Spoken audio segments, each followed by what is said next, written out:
సర్వతీర్థమయీ మాత సర్వదేవమయ పిత తస్మాత్ సర్వప్రయత్నేన పూజయేత్ తాహి నిత్యతః. మాతృదేవో భవ పితృదేవో భవ. సెప్టెంబర్ నెల 2026 సంవత్సరంలో మాస ఫలితాలు ద్వాదశ రాశుల వారికి ఎలా ఉన్నాయో తెలుసుకునే ప్రయత్నం చేద్దాము. సెప్టెంబర్ మాసంలో వచ్చేటటువంటి ముఖ్యమైన పండుగల గురించి మనం ప్రస్తావిస్తూ ఉన్నాము. ఇప్పుడు కూడా వాటి గురించి ఏ ఏ పండుగలు రాబోతున్నాయి అనేది తెలుసుకుందాము. వాటి యొక్క ప్రాముఖ్యత తరువాత ఎపిసోడ్లో మనం ఆధ్యాత్మిక విషయాల్లో మనం చెప్పుకోవడం జరుగుతుంది. తప్పకుండా చెప్పుకుందాము. ఎందుకంటే పండుగ చేసుకుంటున్నాము, ఏదో అల్లుడిని పిలుస్తున్నాము, ఇట్లా చేస్తున్నాము, కరెక్టే. అసలు ఆ పండుగ ఏంటి, దాని ప్రాముఖ్యత ఏంటి అనేటటువంటి తెలుసుకోవాల్సిన ఆవశ్యకత ఒక హిందువుగా తినడం మాత్రం మర్చిపోకుండా చేసుకుంటున్నాం. దానికి ఏమేమి పిండి వంటలు చేసుకోవాలని చెప్పారో అవన్నీ చేసుకుంటున్నాం, కమ్మగా తింటున్నాము, ఓకే, దాని గురించి ఏం కాదు. అయితే ఆ పండగ ఎందుకు చేసుకుంటున్నాం అనేది తెలియకుండా పండగలు అనేవి పిండి వంటలు చేసుకుని తినటానికి కాదు, ఆ పండగ యొక్క ప్రాముఖ్యత తెలుసుకోవడం కోసం మనం ఖచ్చితంగా వీడియో చేసుకుందాం. రైట్. ఇప్పుడు మీకు 3వ తారీఖు సెప్టెంబర్ శ్రీకృష్ణాష్టమి, అంటే శ్రీకృష్ణుడు పుట్టినటువంటి పర్వదినం. అలాగే 9వ తారీఖు మాస శివరాత్రి, అంటే ఈశ్వరుడికి అభిషేకం మనం ప్రతి నెలలోనూ చేసేటటువంటిది. ఓకే, ఒక రకంగా చెప్పాలి అంటే మహాశివరాత్రితో సమానమైనటువంటిది, దగ్గరగా సమానమైనటువంటిది. అటువంటి మాస శివరాత్రి ప్రతి నెలలో వస్తుంది, అది 9వ తారీఖు. ఇకపోతే సంవత్సరానికి ఒకసారి వచ్చి అఖిల మొత్తం భారతదేశం అంతా మాత్రమే కాకుండా అనేక దేశాలలో కూడా హిందువులు ఉన్నటువంటి దేశాల్లో చేసుకుంటున్నటువంటి మహా పవిత్రమైన పండుగ వినాయక చవితి. అది 14వ తారీఖు సెప్టెంబర్. అలాగే దాని మరుసటి రోజే ఋషి పంచమి. ఈ ఋషి పంచమి అనేటటువంటిది మనం అందరూ దాన్ని అసలు ఇంచుమించుగా ఎవరు జరుపుకోవట్లేదు, కానీ దానికి ఉన్నటువంటి ఇంపార్టెన్స్, దానికి ఉన్నటువంటి ప్రాముఖ్యత గురించి కూడా మనం నెక్స్ట్ ఎపిసోడ్లో చేసుకుందాం. అది ఆధ్యాత్మిక విషయాల్లో చేసుకుందాం. అలాగే 27వ తారీఖు నుంచి మహాలయ పక్షాలు. ఇది కూడా సంవత్సరంలో ఒక్క 15 రోజులు మాత్రం వస్తుంది. అంటే చనిపోయినటువంటి మన వంశంలో మన రక్త సంబంధికులు అనాది కాలం నుంచి వస్తున్నటువంటి మన దేవతలు ఎవరైతే ఉన్నారో వారి అందరికీ కూడా ఒక శాశ్వత పుణ్యలోకాలు ఉండాలి అనేటటువంటి ఉద్దేశంతో మనం వాళ్ళకి ఈ మహాలయ పక్షం అనేటటువంటిది జరుపుతూ ఉంటాము. నిజానికి నేనే ఉన్నానండి, నేను మా తల్లి గారికి మా తండ్రి గారికి నా భార్యకి మాత్రమే నేను పెట్టడానికి అర్హుణ్ణి అవుతాను. మిగతా మా అన్నలు చేసుకోవడానికి, మా మేనమామలు, మా మేనత్తలు, అలాగే మా అమ్మ తరఫు వాళ్ళు, వీళ్ళెవ్వరికీ చేయడానికి నాకు అర్హత లేదు. కానీ వాళ్ళ పిల్లలు చేసుకుంటారు. కానీ ఇటువంటి మహాలయ పక్షాల్లోనూ పుష్కరాలలోనూ కొన్ని పవిత్ర క్షేత్రాల్లోనూ వీళ్ళందరికీ పెట్టేటటువంటి సాంప్రదాయం మన హిందూ సాంప్రదాయంలో చెప్పబడింది. కాబట్టి అటువంటి మన పెద్దలందరికీ కూడా అందరినీ తలుచుకునే ఒక కృతజ్ఞత తెలియపరుచుకునేటటువంటి అవకాశం ఈ మహాలయ పక్షాల్లో మనకి వస్తుంది. ఇవన్నీ కూడా సెప్టెంబర్ నెలలో వచ్చేటటువంటి ఇంపార్టెంట్ పండుగలు. వీటి గురించి మనం సెపరేట్గా తప్పకుండా మనం వీటిలో చెప్పుకుందాం.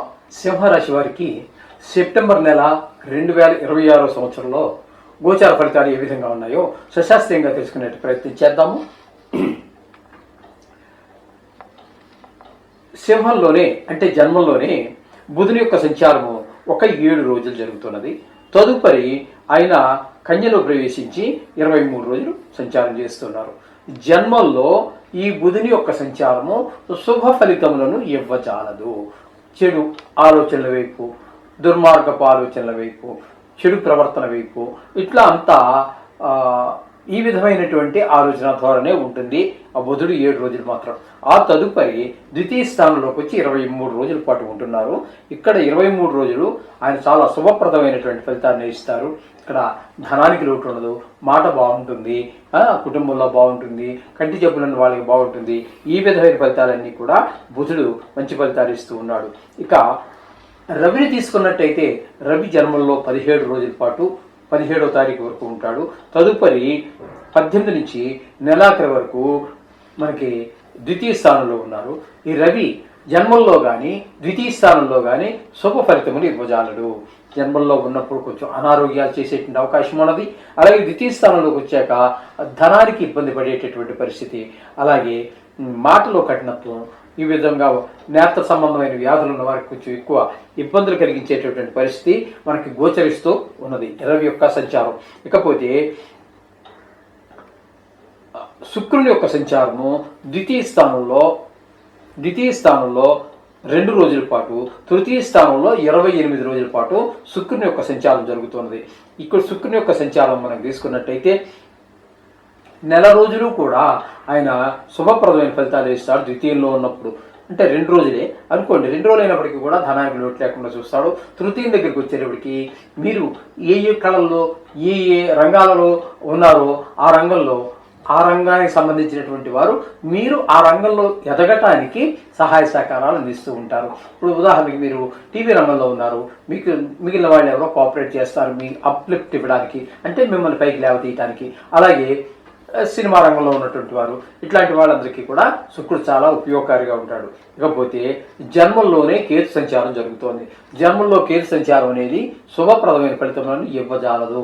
అది కూడా ఆయన కూడా చెడు అలవాట్లు, చెడు వైపు ప్రవర్తించడానికి ఈ రకమైనటువంటి అక్కడే బుధుడు ఉన్నటువంటి 7 రోజులు ఆయన అదే ఫలితాలు, రవి 17 రోజులు ఉన్నారు ఆయన అదే ఫలితాలు ఇస్తున్నారు. అక్కడే కేతు కూడా నెలంతా ఉంటాడు, ఈయన కూడా మొత్తం అంతా కూడా చెడు ఫలితాలనే ఇస్తూ ఉన్నారు. ఎవరి యొక్క ఆ చెడు ఆలోచనలు, చెడు ప్రవర్తన వీటి వైపు ఎక్కువ మొగ్గు చూపెట్టిన అవకాశం కేతువు కూడా ఇస్తున్నాడు. 3 గ్రహాలు అట్లాగే ఉన్నాయి. ఇకపోతే ఈ సింహరాశి వారికి 7వ స్థానంలో రాహుగ్రహ సంచారం ఉంది. భార్యాభర్తల మధ్యన కీచులాటలు, అలాగే భాగస్వామ్యంలో వ్యాపారం చేసేటటువంటి వారు ఎవరైతే ఉన్నారో వారి మధ్యన కూడా ఏకాభిప్రాయం కుదరకపోవటం, భిన్నాభిప్రాయాలతో ఉండటం వల్ల కొంచెం గమనించదగ్గ విషయం. వ్యాపారంలో కానీ అటువంటి దగ్గర భిన్నాభిప్రాయాలు ఉండటం వల్ల చేసేటటువంటి వ్యాపారం కానీ ఏదైనా సరే జాయింట్లో చేసేది అభివృద్ధి కుంటుపడేటట్టు అవకాశం ఉంటుంది. కాబట్టి అది జాగ్రత్తగా చూసుకోండి. అలాగే 8వ స్థానంలో శని గ్రహం వక్రగతి సంచారం చేస్తున్నాడు. వక్రగతి ఫలితం అంటే ప్రత్యేకంగా చెప్పుకోదగింది ఏమి లేదు. ఆ డిగ్రీ లోపలనే ఉన్నారు కాబట్టి అపకారం జరగనటువంటిది, రాశి మారేటటువంటి అవకాశం లేనటువంటి స్థితిలోనే డిగ్రీలో వక్రగతిలో ఉన్నారు కాబట్టి అష్టమంలో శని ఉండటం అనేటటువంటిది దీన్ని అష్టమ శని అంటారు. ఇది కొంచెం కఠినంగానే ఉంటుంది నెలంతా కూడా. కారణం ఏంటంటే అది ఆయుస్థానంలోనే ఆయుకారకుడైనటువంటి శని భగవానుడు ఉండటం వల్ల దూర బంధువులు, మిత్రులు ఎవరికో ఏదో జరగనటువంటి ఒక పెద్ద కీడు జరిగింది అనేటువంటి వార్త వినటము, అలాగే ధన నష్టము, ధన కలహము, అలాగే కొన్ని సందర్భాల్లో పరాభవాలు, అవమానాలు, పెద్ద దుఃఖము ఇట్లాంటివన్నీ కూడా జరిగేటువంటి అవకాశం స్పష్టంగా గోచరిస్తూ ఉంది 8వ స్థానంలో ఉన్నటువంటి శని భగవాని వల్ల. ఇకపోతే ఏకాదశి స్థానంలో కుజుడి యొక్క సంచారం 15 రోజులు ఉన్నదండి. ఆ 15 రోజులు ఏకాదశి స్థానంలో ఉన్నారు కాబట్టి ధనానికి లోటు రానిప్పుడు మీకు శ్రమ తగిన ఫలితం కంటే ఎక్కువ ఫలితం వస్తూ ఉంటుంది. ఈ విధంగా 18 రోజుల పాటు ఆయన ఉంటారు. తదుపరి 12 రోజులు ద్వాదశంలో ఉన్నారు. ఆ ఖర్చు అంతా అనుకోని ఖర్చులన్నీ వచ్చి మీద పడుతూ ఉంటాయి. అలాగే ఈ గురువు కూడా వ్యయ స్థానంలో ఉన్నారు. గురువు వల్ల కూడా అనుకోని ఖర్చులు, మీరు ఎంత పిసినారితనంగా ఉండాలనుకున్నా, దాన్ని ఎంత తగ్గించాలనుకున్నా మీ వల్ల సాధ్యమయ్యేటటువంటి పని కాదు వ్యయ స్థానంలో గురువు ఉండటం వల్ల. అయితే ఇక్కడ మనం గమనించవలసిన విషయం ఏంటంటే గురువు అక్కడ వ్యయ స్థానంలో ఉండటం వలన చేసేటటువంటి వ్యయము అది ముందు మనకి చాలా ఉపయోగపడేటటువంటి పరిస్థితులు ఉంటాయి. అది మంచి శుభ పరిణామానికి దారి తీస్తుంది. ఆ గురువు వ్యయ స్థానంలో ఉండి ఖర్చు చేయించేటటువంటి మంచి పనుల కోసం, అంటే ఒక ఇల్లు కొనటానికో, లేదా వాహనం కొనటానికో, పిల్లలు ఉన్నత విద్య కోసమో, ఇట్లా లేదు ఒక హెల్త్ పాలసీ తీసుకోవటానికి, ఏదో మొత్తం మీద ఒక శుభప్రదమైనటువంటి కార్యానికి ఆ డబ్బులు ఉపయోగించడం జరుగుతుంది. ఈ విధమైన ఫలితాలన్నీ కూడా మనకి ఈ సింహరాశి వారికి గోచరిస్తున్నాయి. మొత్తంగా మనం చెప్పుకోవాలి అన్నట్టయితే వీరికి ఏంటంటే 23 రోజుల పాటు బుధుడు అనుకూలంగా ఉన్నాడు, శుక్రుడు నెలంతా అనుకూలంగా ఉన్నాడు, కుజుడు పాక్షికంగా 18 రోజుల పాటు ఉన్నాడు. అంటే నెలంతా పూర్తిగా అనుకూలంగా ఉన్నటువంటి ఏకైక గ్రహం శుక్రుడు ఒక్కడే. మిగతా 2 గ్రహాలు అంటే బుధుడు, కుజుడు పాక్షికంగా. అంచేత వీరు ఖర్చు చేసే ప్రతి రూపాయి చాలా కాలిక్యులేటెడ్గా చూసుకొని ఇది అవసరమా కాదా అని ఆలోచించి కొనండి. అలాగే మాట్లాడేటప్పుడు కూడా తగిన మేరకు మాట్లాడండి. మిగతా మృదు భాషిగా ఉండండి. మితభాషిగా ఉండండి, లేకపోతే ఇబ్బందుల్లో ఉంటారు.